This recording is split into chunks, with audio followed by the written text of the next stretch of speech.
అందరికీ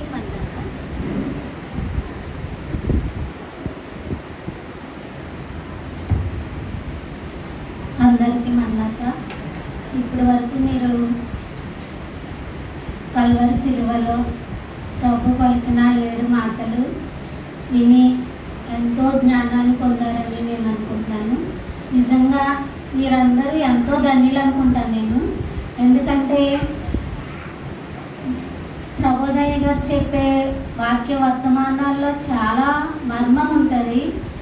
అనుదినము మీరు అటువంటి వాక్య వర్తమానాలను వింటూ ఎంతో జ్ఞానాన్ని పొందుతున్నారు.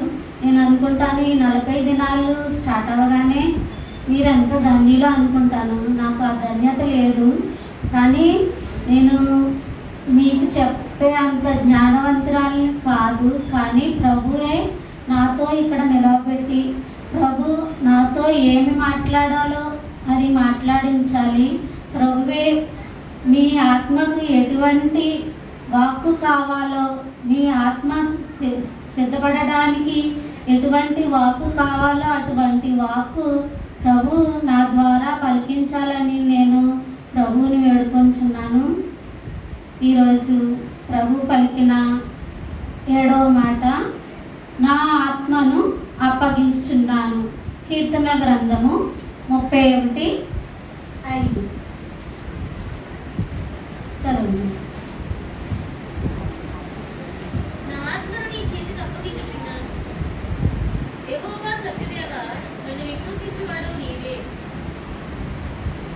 ప్రభు కీర్తన గ్రంథంలో 31:5లో నా ఆత్మను నీ చేతికి అప్పగించున్నానని ప్రవచన వాక్యము నెరవేర్చారు.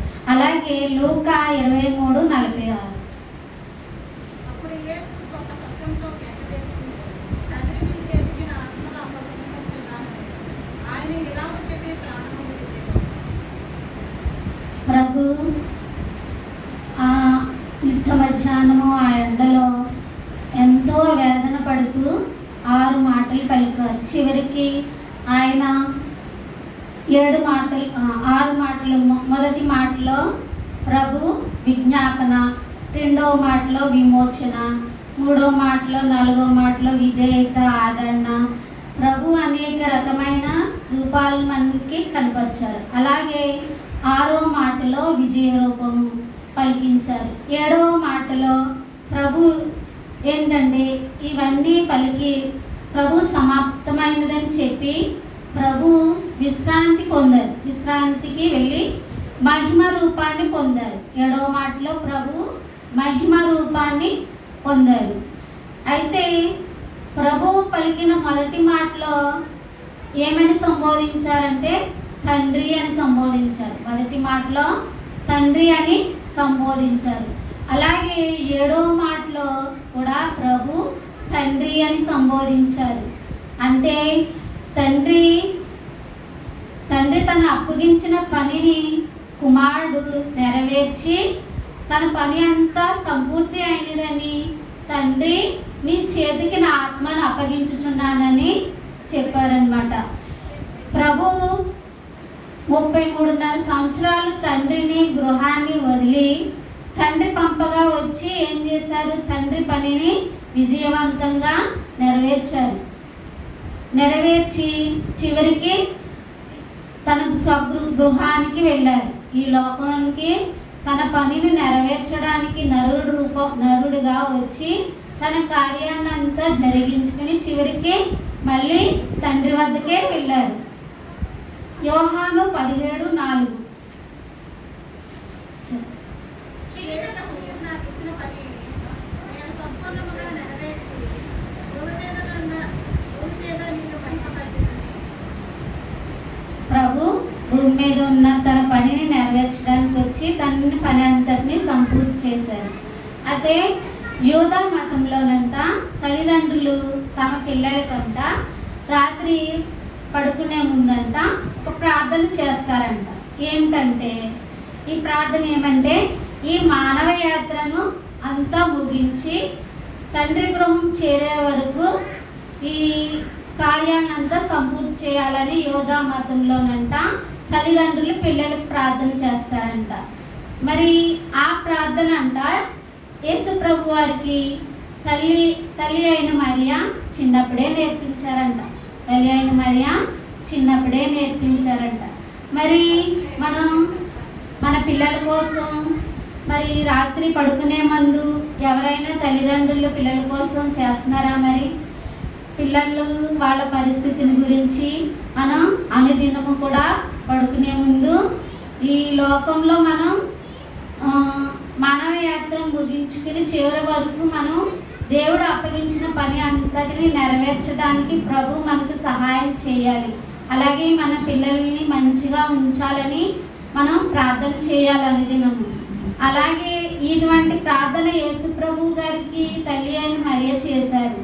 ఆయన అలాగే మార్టిన్ లూథర్ గారు కూడా ఈ ప్రార్థన చేసుకునేవారంట. అలాగే ప్రభు మన కోసం ఈ లోకంకి ఇష్టపూర్వకంగా వచ్చారంట. ఈ లోకంలో మన కోసం ఇష్టపూర్వకంగా వచ్చి ఇష్టపూర్వకంగా తన ప్రాణాన్ని మన కోసం అర్పించారంట.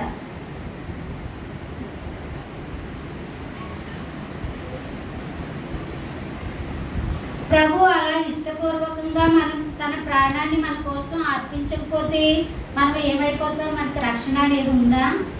రక్షణ అనేది లేదు. అందుకే ప్రభు తన ఇష్టపూర్వకంగా తన ప్రాణాన్ని అర్పించారు. అలాగే త్రిత్వము అనేది దైవ త్రిత్వము అంటే తండ్రి, కుమార, పరిశుద్ధాత్మ. అయితే మనం బైబిల్ మిషన్ వారు ఎక్కువగా త్రిత్వము, త్రియేక దేవుడు అని అనుకుంటూ ఉంటారు. అంటే మన బోధ వారికి అర్థమవుదు. త్రిత్వం అంటే త్రియేక అంటే ముగ్గురే, తండ్రి, కుమారుడు, పరిశుద్ధాత్ముడు, ముగ్గురును ఒక్కరే. ముగ్గురును ఏంటి?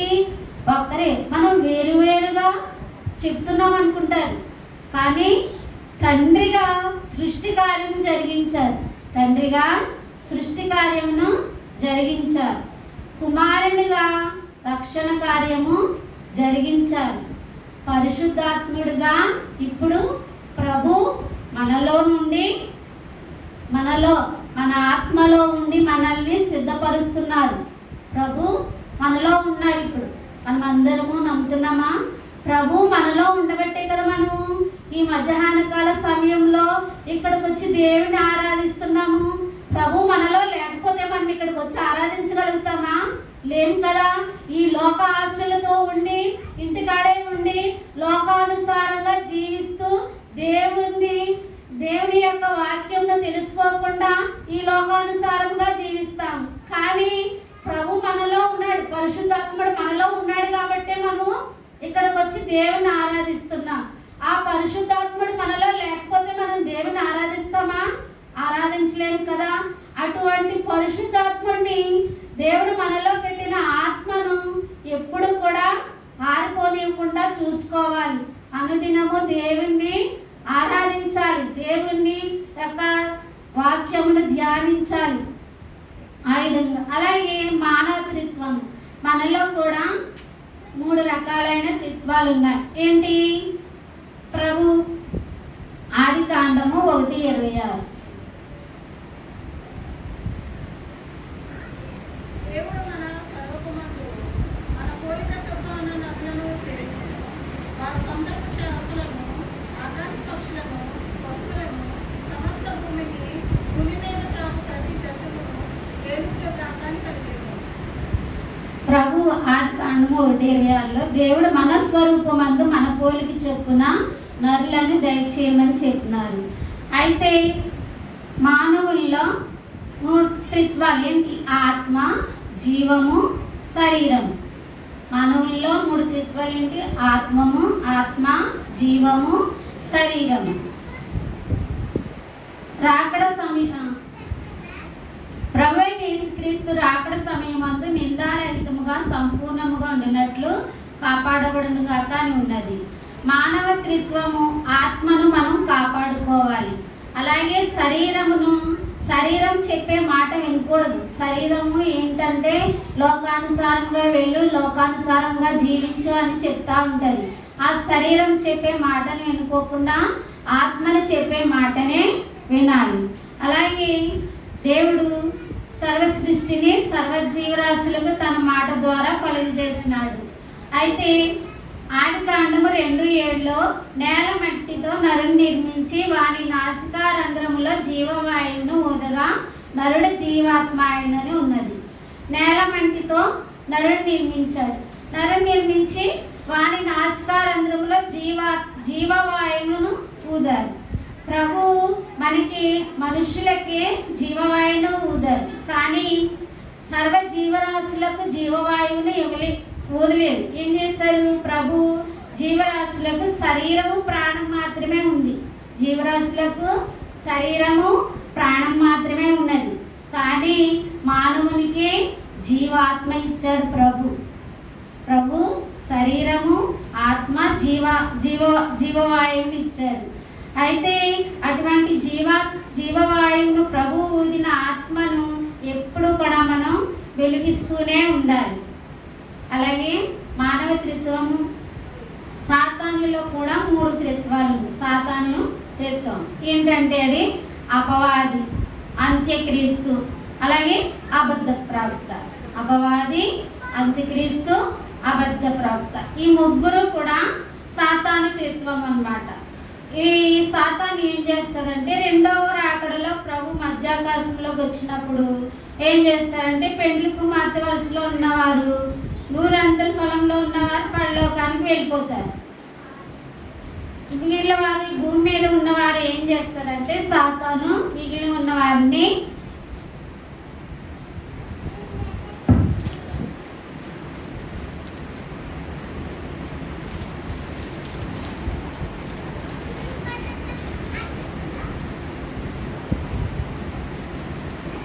పెండ్లి విందుకు ఎత్తబడిన తర్వాత భూమి మీద మిగిలిన వారికి 7 ఏండ్ల శ్రమ కాలం ఉంటుందంట.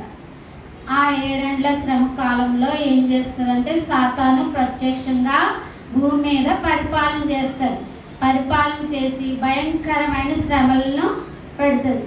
మరి ఈ సాతాను పెట్టే భయంకరమైన శ్రమల నుంచి మనం తప్పించుకోవాలంటే లోకానుసారముగా జీవించాలా, ఆత్మానుసారంగా జీవించాలా?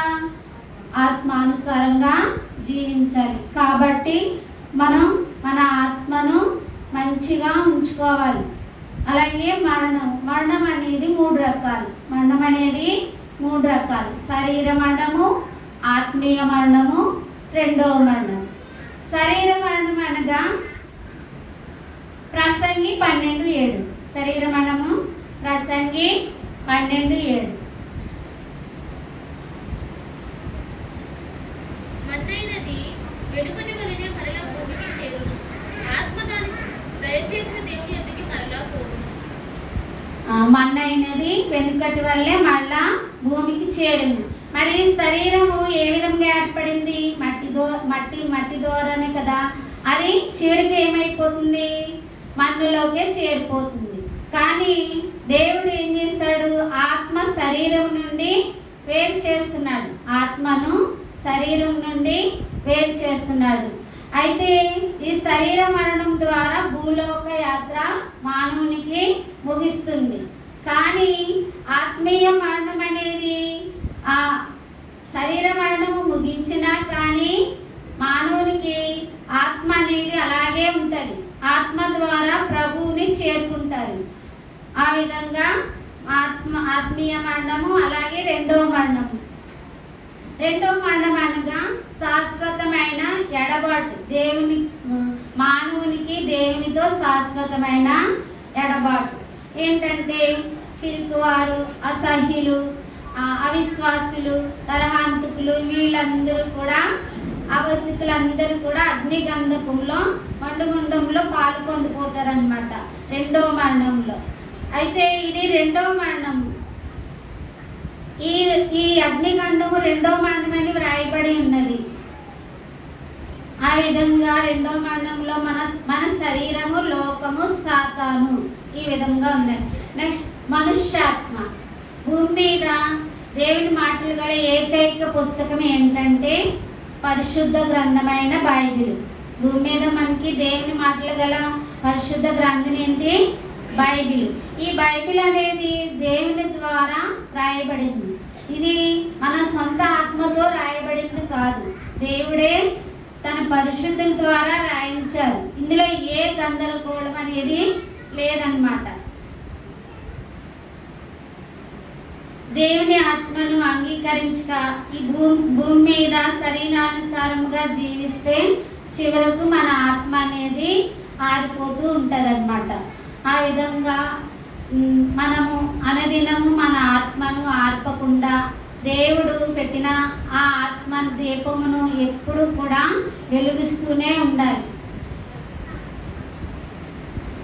ప్రభు శరీరధారిగా ఈ లోకంలో ఉన్నప్పుడు రూపాంతర కొండ మీద కొన్ని వేల సంవత్సరాల క్రితం చనిపోయిన మోషే, ఏలియా వీళ్ళందరూ కూడా మహిమ శరీరంతో వచ్చారంట. అయితే వారిని పేతురు, యోహాను, యాకోబు గారు చూసి మన కొరకు బైబిల్ గ్రంథంలో రాశారంట. అలా రాయడం ద్వారా మనిషిలో ఉన్న ఆత్మకు మరణం అనేది లేదు అని మనకి తెలుస్తుంది. అలాగే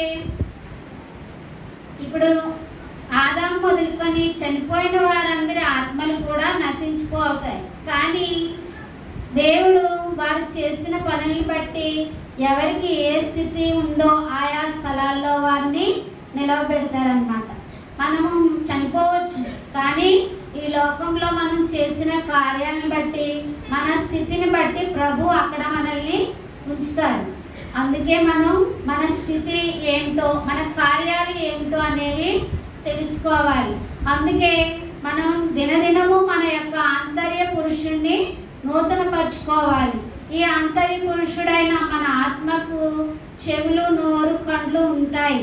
అన్నిటినీ కూడా మనము దేవుణ్ణి స్తుతించాలి. అలాగే గలతీ 5:17 చెప్పబడినట్లు, గలతీ 5:17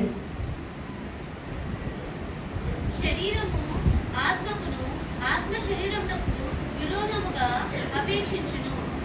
ఇవి ఒకదాని ఒకటి వ్యతిరేకముగా ఉన్నవి. కనుక మీరేమి నిశ్చయితులో వాటిని చేయకూడదు. శరీరము, ఆత్మకు శరీరము రెండు అంట వ్యతిరేకం అంట. శరీరమేమో నువ్వు ఆ కార్యం చేయని ప్రోత్సహిస్తుంది, ఆత్మేమో నువ్వు దేవుని బిడ్డవు, నువ్వు ఆ పని చేయకు అని చెప్తా ఉంటుంది. శరీరానుసారులు ఏం చేస్తారు? శరీరం చెప్పినట్టే వింటారు. కానీ ఆత్మానుసారులు దేవుని బిడ్డలు ఆత్మ చెప్పినట్టే వినాలి. ఇప్పుడు ఏం చేస్తారంటే ప్రభు ఆత్మ ఏం చెప్తుందంటే నువ్వు దేవునికి ఒక 50 రూపాయలు కానుకగా వేయి అని చెప్తుంది ఆత్మ. శరీరం ఏం చెప్తుంది? 50 రూపాయలు ఎందుకులే, 5 రూపాయలే అని శరీరం చెప్తుంది. అలా చెప్తే ప్రభు ఆ 50 రూపాయలు ఇచ్చావనుకో, ప్రభు నీకు ఇంకా అంతగానో ఉన్నతమైన స్థితి ఇస్తాడేమో. 5 రూపాయలు వేస్తే ఈ లోకానుసారంగా ఇక్కడే ఉండిపోతావేమో. మరి ఆత్మీయ స్థితిని ఆత్మ చెప్పిన మాట వినాలి, కానీ శరీరం చెప్పే మాట వినకూడదు. శరీర కార్యాలు చూద్దాం. గలతీ 5:19 శరీర కార్యములు స్పష్టమై ఉన్నవి. అవేవనగా జారత్వము, అపవిత్రత, కామతత్వము, విగ్రహారాధన, అభిచారము, ద్వేషములు, కలహము, మత్సరములు, క్రోధములు, కక్షలు, భేదములు, విమత్తములు, అసూయలు, మత్తతలు, అల్లరితో కూడిన ఆటపాటలు మొదలైనవి. ఇవన్నీ కూడా శరీర క్రియలే. ఈ శరీర క్రియల ద్వారా మనం జీవించామనుకోండి, మన స్థితి ఎలా ఉంటుంది? ఎక్కడ ఉంటుంది? దేవుని రాకడలో మనం ఎత్తబడగలుగుతామా? ఎత్తబడలేం కదా. కాబట్టి శరీరానుసారంగా జీవించకుండా ఆత్మానుసారంగా మనము ఆత్మ ఫలాలను పొందాలి. గలతీ 5:22 చదువు.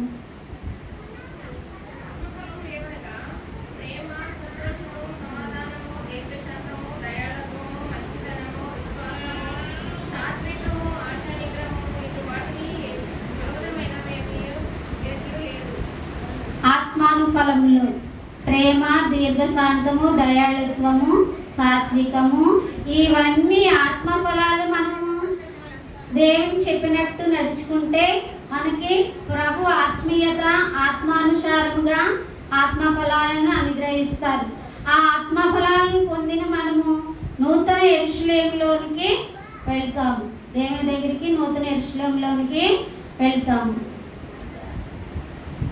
ప్రభు నాకు నేను ఈ ప్రతి సంవత్సరం వాక్యం 7 మాటల్లో ఏదో మాట చెప్పాలి, నేను బలపరుచుకోవాలి అనుకునేదాన్ని. ఈ సంవత్సరం ఎందుకులే, నేను చెప్పలేను, నేను ఎందుకు, నాకు అంత స్థితి.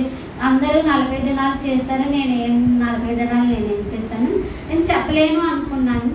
కానీ ప్రభు నీ ఆత్మను ఆర్పకు, వెళ్ళు, నీ మాట ద్వారా ఎవరి ఆత్మతో మాట్లాడాలనుకుంటున్నావో వెళ్ళు చెప్పు అని ప్రభు నాకు 7వ మాటను ఆత్మను అనే మాటను ఇచ్చారు.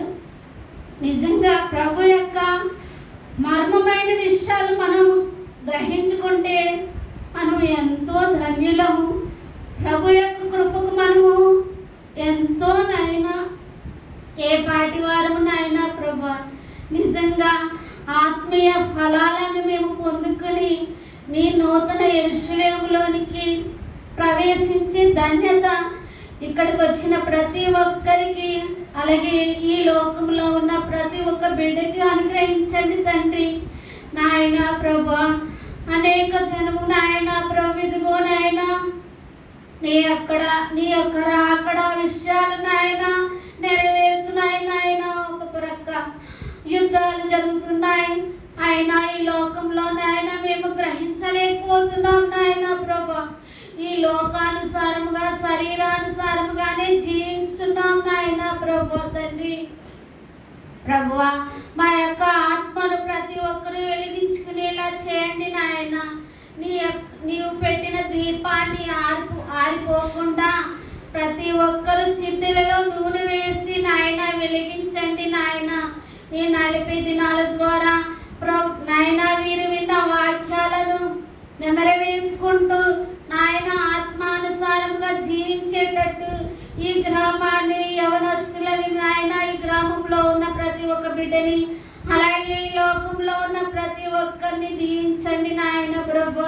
నన్ను ఇక్కడ నిలబెట్టుకొని ప్రభు మాట్లాడగలిగే శక్తి నాకు ఇచ్చినందుకు నీకెన్నో వందనాలు తండ్రి. నాయన ప్రభు, నీ కృపకు నేను ఏ పాటి దాన్ని నాయన ప్రభు. నాయన ఏ ఆధారము లేకపోయినా నీవే నా వెంట ఉండి నన్ను నడిపిస్తున్నందుకు నీకెన్నో వందనాలు తండ్రి. నీవు ఉండగా నాకు ఏ లోటు లేదు ప్రభు. ప్రతి ఒక్కరిని దీవించండి నాయన ప్రభు తండ్రి. ఈ చిన్న ప్రార్థన